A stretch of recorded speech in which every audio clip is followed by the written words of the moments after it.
کرام قارون کا ایک ایسا لفظ ہے جس کا نام ذہن میں آتے ہی خزانوں کے انبار ہماری آنکھوں کے سامنے ناچتے ہوئے دکھائی دیتے ہیں۔ ہزاروں سال گزر جانے کے بعد بھی یہ نام زندہ ہے، کیونکہ رب کائنات نے دنیا میں بسنے والوں کے لیے ایک مثال بنا کر قرآن پاک میں نقش فرما دیا ہے۔ قارون حضرت موسیٰ علیہ السلام کا چچا زاد بھائی تھا۔ حضرت موسیٰ علیہ السلام نے اللہ تعالیٰ سے عرض کی کہ اے اللہ، ہمارے پاس کوئی دھن و دولت نہیں ہے، ہم کس طرح تورات کو ذوب زینت سے آرائشتہ کریں؟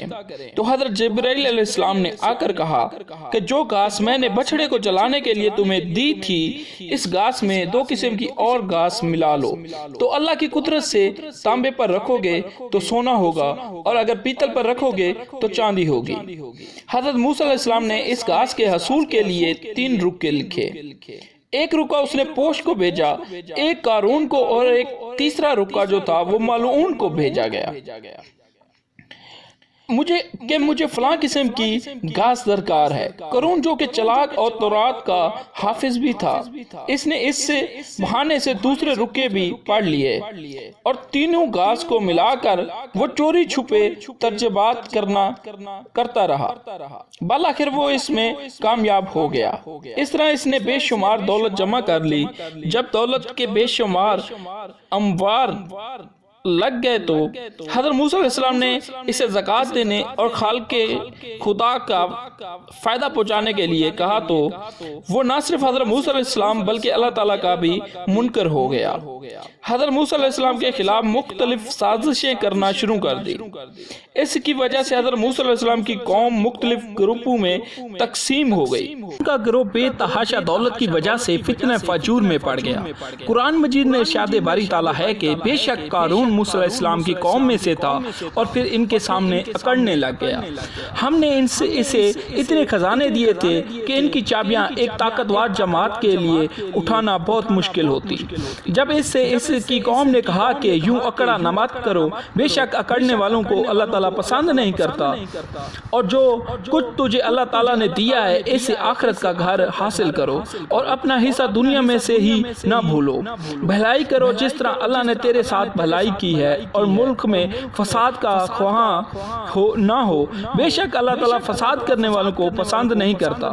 ناظرین کرام، قارون کے پاس اس قدر خزانہ تھا کہ اس کی چابیاں اٹھانے والوں کی ایک طاقتور جماعت جو تھی وہ بہت مشکل سے کافی، اس کے پاس بہت بڑی ایک طاقتور جماعت موجود تھی۔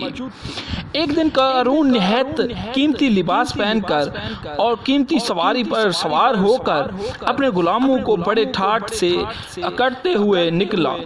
اس کے پاس ٹھاٹ باٹ دیکھ کر دنیا داروں کے منہ میں پانی بھر آیا اور کہنے لگے کہ اے کاش ہمارے پاس بھی اس جتنا مال ہوتا تو ہم بھی بڑے خوش نصیب ہوتے اور بڑی قسمت والے ہوتے۔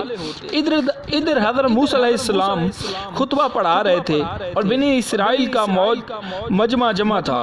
سب کی نگاہیں اس کی دھوم دھام پر لگ گئی۔ حضرت موسیٰ علیہ السلام نے ان سے کہا کہ اس طرح کیسے نکلے ہو؟ تو اس نے کہا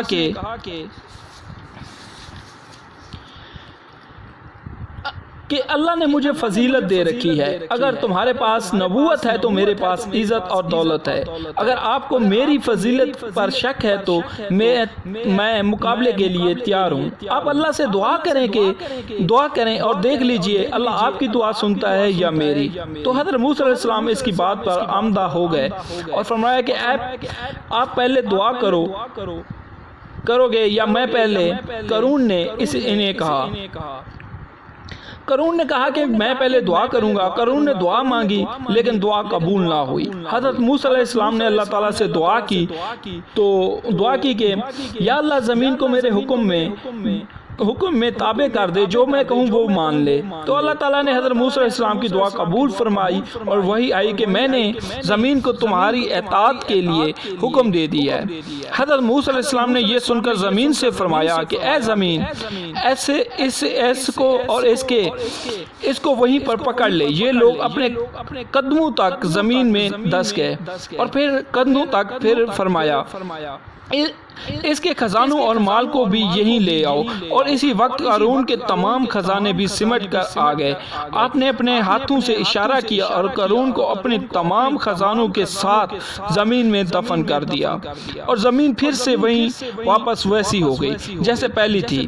ناظرین کرام، دنیا کی ہر چیز اللہ تعالیٰ کی عطا کردہ ہے۔ ہماری اگلی زندگی میں ہمارے وہی کچھ کام آئے گا جو ہم نے اللہ کی راہ میں خرچ کر دیا ہوگا۔